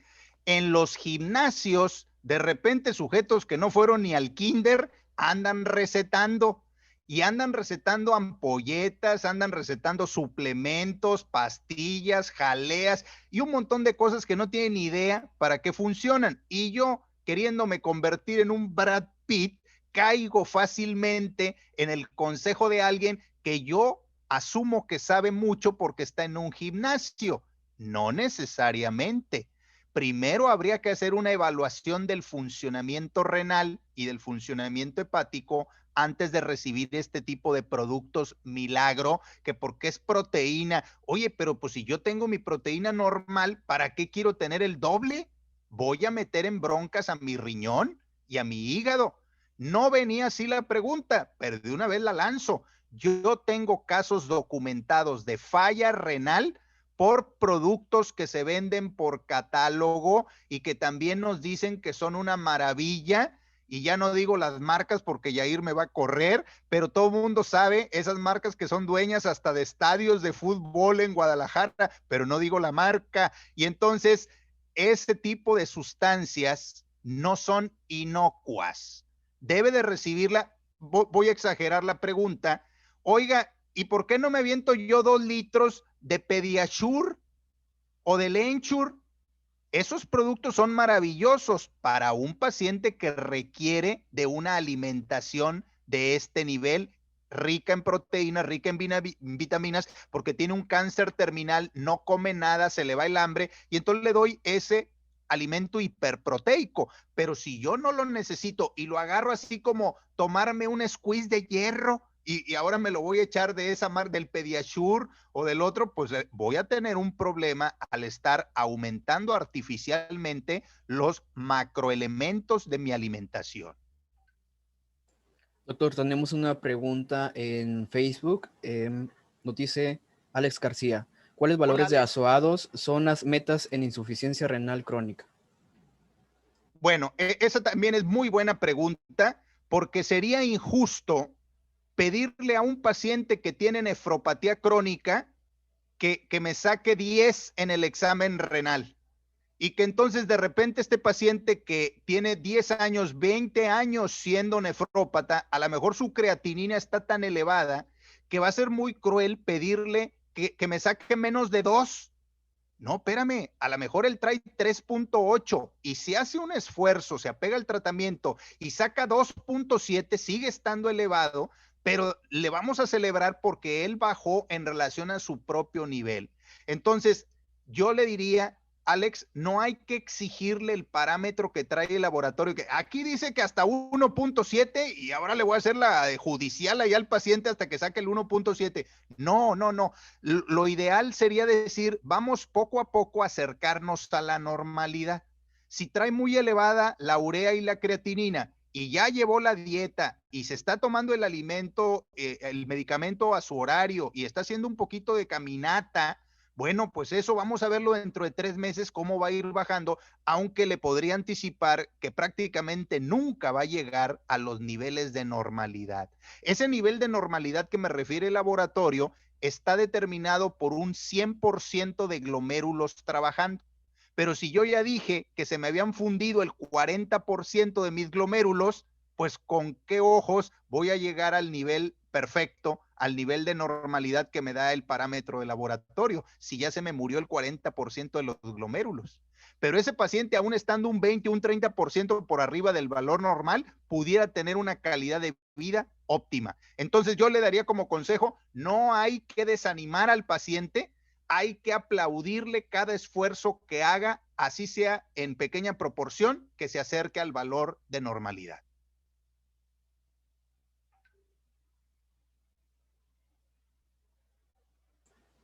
Creo que ya no tenemos más preguntas, sino ahorita revisamos de nuevo. Aprovecho para mostrarle este reconocimiento, doctor, el cual está a nombre del Comité Estudiantil de la Universidad Autónoma de Tamaulipas y, bueno, por su participación como ponente en esta conferencia titulada El riñón, una glándula incomprendida, efectuada el día de hoy, 15 de marzo de 2021. Muchísimas gracias, doctor, de nuevo por haber aceptado esta invitación y voy a revisar si hay alguna otra duda. Hay otra duda en Facebook. ¿Cuál es la célula que produce la eritropoyetina? Bueno, aquí hay una discusión entre distintos autores y hay distintos nombres. Está por ahí el doctor Lassis, así como el Lassi, el doctor de Lassis. Y entonces le hablan células de Lassis. Pero también están por ahí un investigador noruego que fue el doctor Gurmai-Teit, y entonces también se le conoce como células de Gurmai-Teit a estas células. En realidad, digo, porque yo hice una descripción en un país y alguien la hizo en otro país, y los dos, para mi gusto, tienen el mismo valor. Entonces, podríamos hablar de células de la CIS o células de Gurmai-Teit como equivalentes o como sinónimos.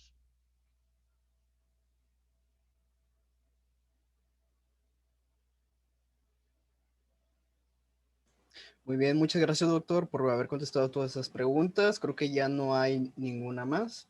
Entonces, si algunos se quieren activar su cámara para una fotografía final, están bienvenidos.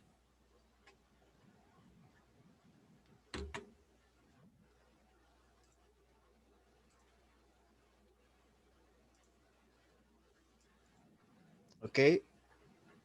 Voy a tomarla, denme unos segundos.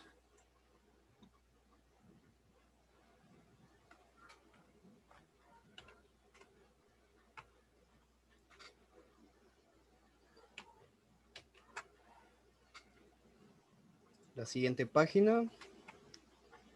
Ah, es que no cabemos en una misma, ¿verdad?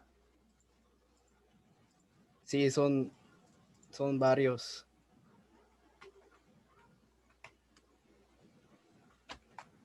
Listo. Perfecto. Bueno, muchísimas gracias a todos los participantes y bueno, como la mayoría de los de aquí, hemos sido sus alumnos, sabemos que usted nunca ha perdido ese toque para enseñar y le agradecemos bastante eso. Espero seguirlo viendo en nuevas actividades y pues aquí estamos para lo que se ofrezca. Quiero hacer un último comentario. Me habían amenazado mi apoderada legal de no hacerlo, pero no puedo yo evitarlo porque los quiero mucho y nuestra escuela requiere de acciones positivas como esta. O sea, que vengan desde la parte estudiantil, porque de verdad no hay manera que alguien les diga no cuando usted se acerca a alguien y le dice, oye, doctor, yo quiero aprender. Lo desarmas. Digo, también hay alimañas por ahí que son resistentes, pero la mayoría son muy sensibles a esta situación. Y eso es lo que hace avanzar a la escuela. Que tengan ustedes en claro que en este momento hay casi 150 facultades de medicina en nuestro país que están compitiendo por lo mismo que ustedes. Y que hoy en día hay compañeros que les han ofrecido como única alternativa irse a seguir sus estudios a Cuba, con lo que yo no estoy de acuerdo, porque tenemos excelentes hospitales en Monterrey, en Guadalajara, en México, en San Luis, incluso aquí en Ciudad Madero o en Tampico, y que de repente les digan, no, pues tu única posibilidad es irte a Cuba, pues yo no estoy de acuerdo, pero bueno, también sé que es una competencia muy reñida y que entre mejor desempeño tengan los estudiantes de la facultad, mejor posibilidad de construir su sueño de acuerdo a lo que cada uno haya pensado que debe de ser su proyecto de vida. Pero no va a haber nadie que estudie por ustedes. Tiene que partir esa semillita, ese virus de querer saber, de querer aprender y de no tener miedo a preguntar, porque al final del día esa es la manera de avanzar. Gracias. Gracias, doctor. Gracias a todos los participantes. Bueno, acabamos con esta actividad y ahí ya les mandé el link de post-evaluación para que pudieran responderlo. Muchísimas gracias a todos. Hasta luego. Bye.